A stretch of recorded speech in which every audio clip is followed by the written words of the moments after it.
knocked out by his savage masters. Even his mentality was but a sorry mockery of what it once had been. They took him aboard the Marjorie W., and there they fed and nursed him. He gained a little in strength, but his appearance never altered for the better.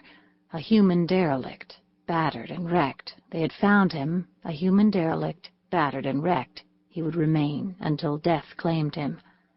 Though still in his 30s, Alexis Paulvitch could easily have passed for 80. Inscrutable nature had demanded of the accomplice a greater penalty than his principal had paid. In the mind of Alexis Paulvitch there lingered no thoughts of revenge, only a dull hatred of the man whom he and Rokoff had tried to break and failed. There was hatred, too, of the memory of Rokoff, for Rokoff had led him into the horrors he had undergone. There was hatred of the police of a score of cities from which he had had to flee. There was hatred of law, hatred of order, hatred of everything. Every moment of the man's waking life was filled with morbid thought of hatred. He had become mentally, as he was physically in outward appearance, the personification of the blighting emotion of hate. He had little or nothing to do with the men who had rescued him. He was too weak to work and too morose for company, and so they quickly left him alone to his own devices. The Marjorie W. had been chartered by a syndicate of wealthy manufacturers, equipped with a laboratory and a staff of scientists, and sent out to search for some natural product which the manufacturers who footed the bills had been importing from South America at an enormous cost. What the product was, none on board the Marjorie W. knew except the scientists, nor is it of any moment to us, other than that it led the ship to a certain island off the coast of Africa, after Alexis Paulvitch had been taken aboard. The ship lay at anchor off the coast for several weeks. The monotony of life aboard her became trying for the crew. They went often ashore, and finally Paulvitch asked to accompany them. He, too, was tiring of the blighting sameness of existence upon the ship. The island was heavily timbered. Dense jungle ran down almost to the beach. The scientists were far inland, prosecuting their search for the valuable commodity that native rumor upon the mainland had led them to believe might be found here in marketable quantity. The ship's company fished, hunted, and explored. Paulvitch shuffled up and down the beach, or lay in the shade of the great trees that skirted it. One day, as the men were gathered at a little distance inspecting the body of a panther that had fallen to the gun of one of them, who had been hunting inland, Paulvitch lay sleeping beneath his tree. He was awakened by the touch of a hand upon his shoulder. With a start, he sat up to see a huge anthropoid ape squatting at his side, inspecting him intently. The Russian was thoroughly frightened. He glanced toward the sailors. They were a couple of 100 yards away. Again the ape plucked at his shoulder, jabbering plaintively. Paulvitch saw no menace in the inquiring gaze or in the attitude of the beast. He got slowly to his feet. The ape rose at his side. Half doubled, the man shuffled cautiously away toward the sailors. The ape moved with him, taking one of his arms. They had come almost to the little knot of men before they were seen, and by this time Paulvitch had become assured that the beast meant no harm. The animal evidently was accustomed to the association of human beings. It occurred to the Russian that the ape represented a certain considerable money value, and before they reached the sailors, he had decided he should be the one to profit by it. When the men looked up and saw the oddly paired couple shuffling toward them, they were filled with amazement and started on a run toward the two. The ape showed no sign of fear. Instead, he grasped each sailor by the shoulder and peered long and earnestly into his face. Having inspected them all, he returned to Paulvitch's side, disappointment written strongly upon his countenance and in his carriage. The men were delighted with him. They gathered about, asking Paulvitch many questions and examining his companion. The Russian told them that the ape was his. Nothing further would he offer, but kept harping continually upon the same theme. "The ape is mine! The ape is mine!" Tiring of Paulvitch, one of the men essayed a pleasantry. Circling about behind the ape, he prodded the anthropoid in the back with a pin. Like a flash, the beast wheeled upon its tormentor, and in the briefest instant of turning, the placid, friendly animal was metamorphosed to a frenzied demon of rage. The broad grin that had sat upon the sailor's face as he perpetrated his little joke froze to an expression of terror. He attempted to dodge the long arms that reached for him, but, failing, drew a long knife that hung at his belt. With a single wrench, the ape tore the weapon from the man's grasp and flung it to one side. Then his yellow fangs were buried in the sailor's shoulder.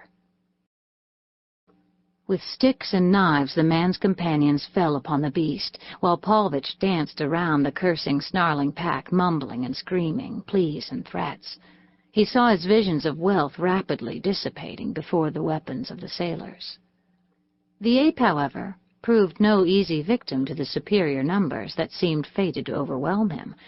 Rising from the sailor who had precipitated the battle, he shook his giant shoulders, freeing himself from two of the men that were clinging to his back, and with mighty blows of his open palms felled one after another of his attackers, leaping hither and thither with the agility of a small monkey. The fight had been witnessed by the captain and mate, who were just landing from the Marjorie W., and Paulvitch saw these two now running forward with drawn revolvers, while the two sailors who had brought them ashore trailed at their heels. The ape stood looking about him at the havoc he had wrought, but whether he was awaiting a renewal of the attack or was deliberating which of his foes he should exterminate first, Paulvitch could not guess.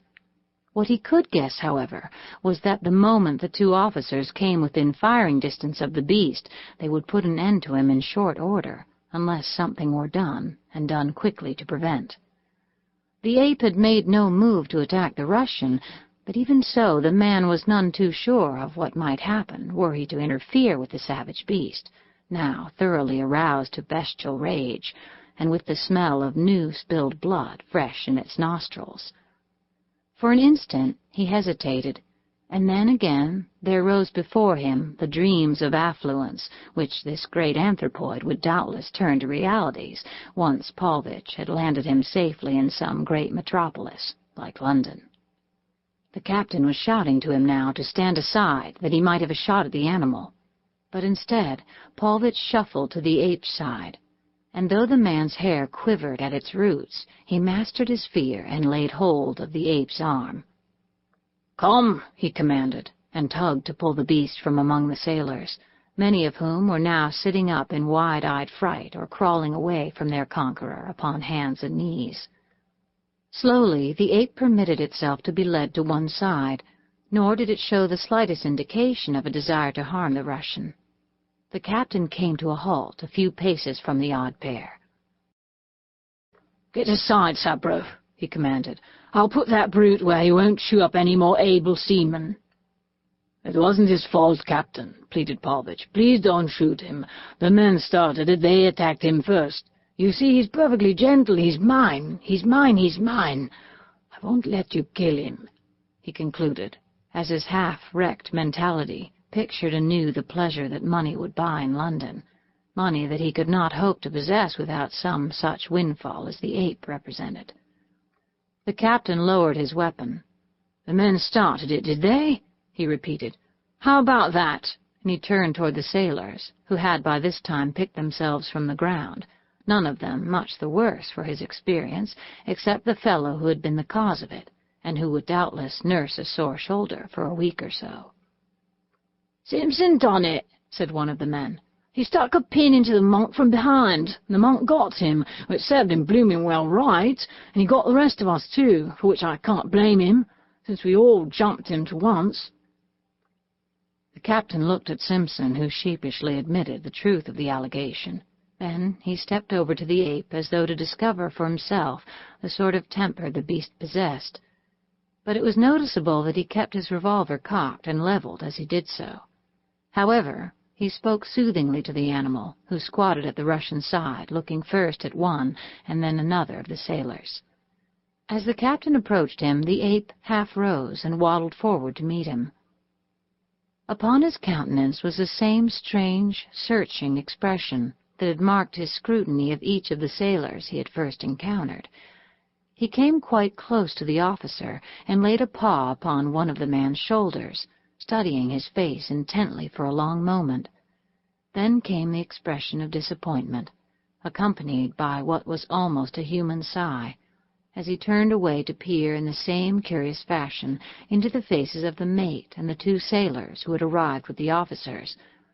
In each instance he sighed and passed on, returning at length to Paulvitch's side, where he squatted down once more, thereafter evincing little or no interest in any of the other men, and apparently forgetful of his recent battle with them.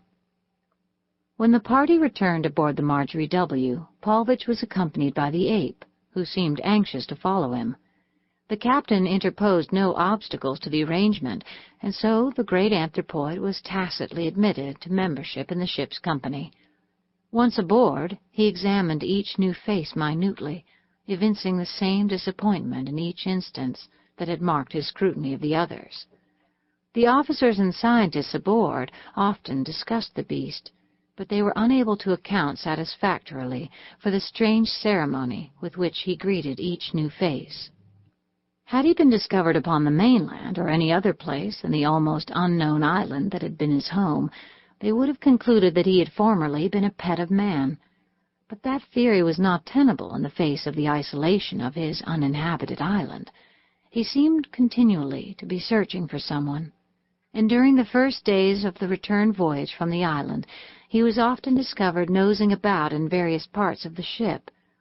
But after he had seen and examined each face of the ship's company and explored every corner of the vessel, he lapsed into utter indifference of all about him. Even the Russian elicited only casual interest when he brought him food. At other times the ape appeared merely to tolerate him. He never showed affection for him, or for anyone else upon the Marjorie W., nor did he at any time evince any indication of the savage temper that had marked his resentment of the attack of the sailors upon him at the time that he had come among them. Most of his time was spent in the eye of the ship, scanning the horizon ahead, as though he were endowed with sufficient reason to know that the vessel was bound for some port where there would be other human beings to undergo his searching scrutiny. All in all, Ajax, as he had been dubbed, was considered the most remarkable and intelligent ape that anyone aboard the Marjorie W. ever had seen. Nor was his intelligence the only remarkable attribute he owned.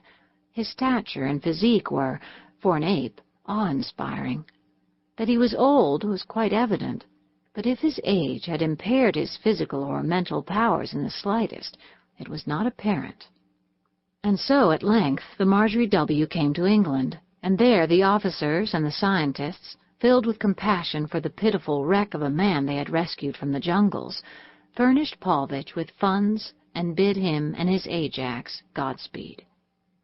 Upon the dock and all through the journey to London, the Russian had his hands full with Ajax.